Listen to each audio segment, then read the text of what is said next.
तो मैं अभी कमेंट पढ़ रही थी, तो एक रागिनी सिंह जी का कमेंट आया है कि एक अच्छा सा सोहर मेरे लिए गा के सुनाइए। तो मैं उनके लिए एक अच्छा सा सोहर, राम जी के सोहर गा के सुनाती हूँ। मैं उम्मीद करती हूँ कि उनको अच्छा लगे, पसंद आए सोहर।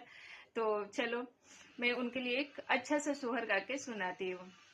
जाहि दिन राम जी जानम ले, जानम के भुइया लोटे ले हो, लाला ना हाथावा में दुई दुई लाल, लीला रावा परमणि जरे हो, लाला ना हाथावा में दुई दुई लाल, लीला रावा परमणि जरे हो, मिलहु सखिया साले हरयवरु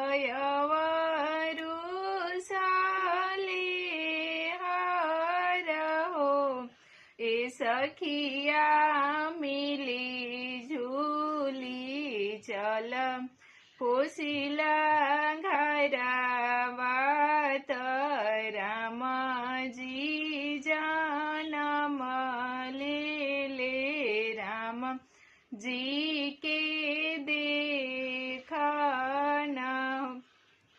चार सखिया वेली गवई, चार सखी बाजवई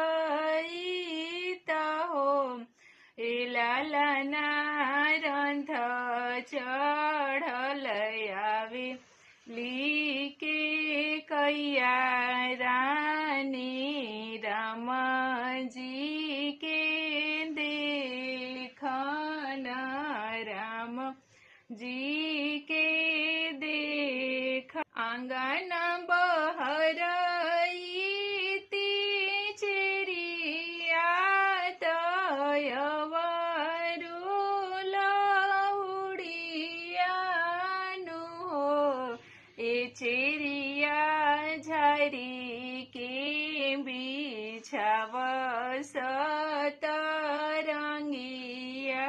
सखिया सब बैठ सुके कैया रानी बैठ।